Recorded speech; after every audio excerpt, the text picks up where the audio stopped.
Ketika kita ingin ittiba, tak mudah. Ketika kita ingin berusaha meretas tali sunnah, tak mudah. Dahulu saja Al-Imam Asy-Syatibi, beliau bercerita dalam kitab beliau Al-I'tisam di muqaddimah kitabnya, menceritakan tentang dirinya beliau, pengalaman beliau. Di mana ringkas kata beliau berkata begini ya, secara maknanya, ketika aku telah mempelajari sunnah, aku telah mempelajari ilmu, aku pun bisa membedakan antara hak dan batil. Aku bisa membedakan antara bid'ah dan sunnah, syirik dan tauhid. Namun kata beliau, aku dihadapkan pada suatu kenyataan yang pahit. Ternyata orang-orang masyarakat yang ada yang di sekitarku, rata-rata mereka melakukan perkara yang menyelisih sunnah.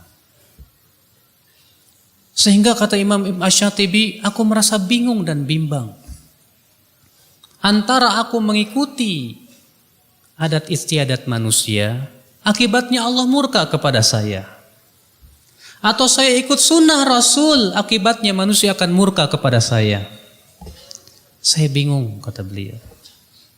Namun saya berpikir, kalau Allah ridho kepada saya, Allah pasti cukupi saya. Tapi kalau manusia ridho kepada saya sementara Allah murka kepada saya, siapa yang akan bisa menolong saya dari azab Allah Subhanahu wa taala?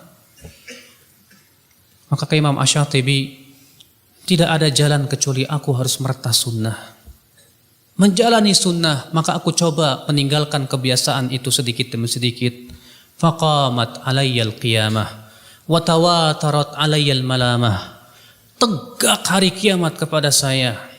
Cercaan bertubi-tubi menghampiri diri saya. Saya disebut begini, dituduh begini, subhanallah. Al-Imam Asy-Syatibi rahimahullah, ketika hendak memulai meretas tali sunnah, ketika beliau hendak mulai meniti sunnah Rasulullah sallallahu alaihi wasallam, ternyata menghadapi cobaan yang begitu berat dari masyarakatnya. Tak mudah. Siapa di antara kita yang ketika kita berkata, ya Allah, aku beriman, aku ingin kembali, tapi ternyata Allah berfirman kepada kita, apakah kamu kira kami akan membiarkan kamu berkata beriman sementara tidak diuji?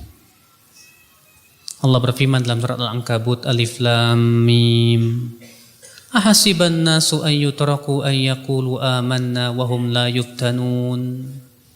Walaqad fatanna alladhina min qablihim fala ya'lamanna alladhina sadaqu wa la ya'lamanna al-kadhibin, kata Allah. Alif Lam Mim, apakah manusia mengira akan dibiarkan berkata kami beriman sementara ia tidak diuji?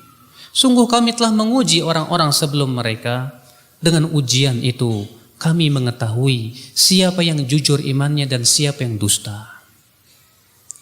Ketika kita berkata, ya Allah, aku sudah menemukan kebenaran, aku ingin kembali kepada Engkau, aku ingin taubat kepada Engkau, aku beriman kepada Engkau, ternyata sekonyong-konyong ujian menerpa kita.